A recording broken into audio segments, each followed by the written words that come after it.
എല്ലാവർക്കും നമസ്കാരം.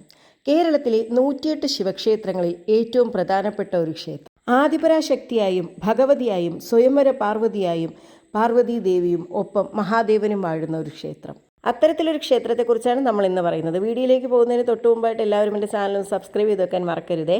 ആലപ്പുഴ ജില്ലയിലെ ചെങ്ങന്നൂർ നഗരത്തിൽ സ്ഥിതി ചെയ്യുന്ന പുരാതനവും ചരിത്ര പ്രസിദ്ധവുമായ ക്ഷേത്രമാണ് ചെങ്ങന്നൂർ മഹാദേവ ക്ഷേത്രം. ചെങ്ങന്നൂർ ശിവപാർവതി ക്ഷേത്രം അഥവാ ചെങ്ങന്നൂർ ഭഗവതി ക്ഷേത്രം എന്നറിയപ്പെടുന്നതും ഈ ക്ഷേത്രം തന്നെയാണ്.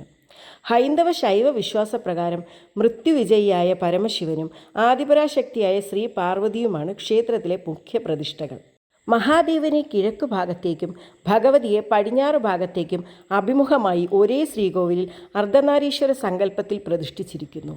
ഭഗവതിക്ക് ശിവനേക്കാൾ പ്രസിദ്ധിയുണ്ട് എന്ന പ്രത്യേകതയും ഈ ക്ഷേത്രത്തിനുണ്ട്.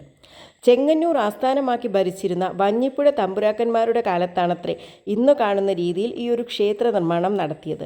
ആദിപരാശക്തിയായ ഭഗവതി, സ്വയംവര പാർവതി, മഹാകാളി, സതി തുടങ്ങിയ വിവിധ ഭാവങ്ങളിൽ ഇവിടെ ആരാധിക്കപ്പെടുന്നു.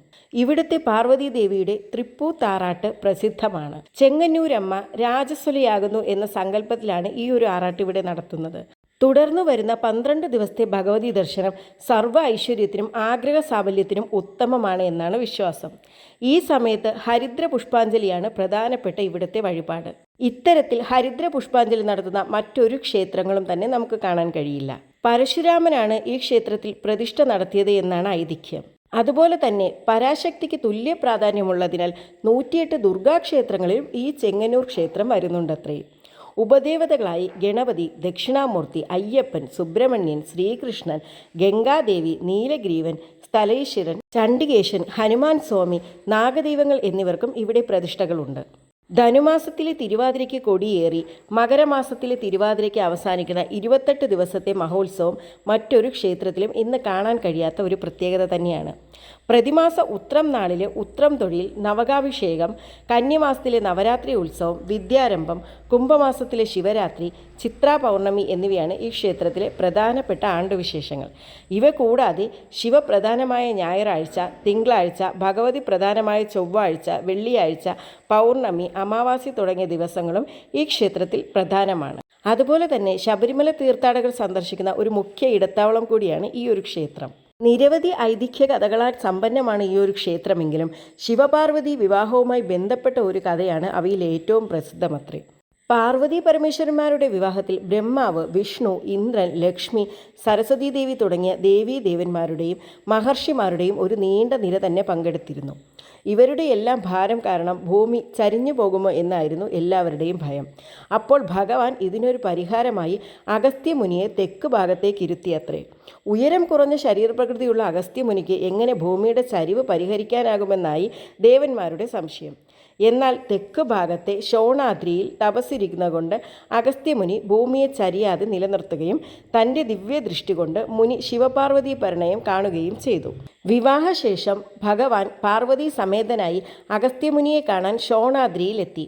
അവിടെ വെച്ച് ദേവിക്ക് ഋതു ഉണ്ടാകുകയും തുടർന്ന് ഋതുശാന്തി വിവാഹം നടത്തുകയും ചെയ്തു അത്രേ. അങ്ങനെ അഗസ്ത്യ മഹർഷിക്ക് ശിവപാർവതി സ്വയംവരത്തിൽ പങ്കെടുക്കാത്തതിലുള്ള ദുഃഖവും തീർന്നു. ഋതുശാന്തി കല്യാണം നടന്ന സ്ഥലത്താണ് ക്ഷേത്രത്തിലെ ദേവീ ചൈതന്യം പ്രസരിക്കുന്ന ശക്തിതീർത്ഥം എന്നറിയപ്പെടുന്ന തീർത്ഥക്കുളം ഉള്ളതെന്നാണ് ഐതിഹ്യം. ഈ കുളത്തിൻ്റെ അടിയിൽ ഋതുശാന്തി കല്യാണം നടത്തിയ അഗസ്ത്യൻ്റെ ഹോമകുണ്ഡത്തിൻ്റെ അവശിഷ്ടങ്ങൾ ഇന്നും ഉണ്ടെന്നാണ് പറയപ്പെടുന്നത്.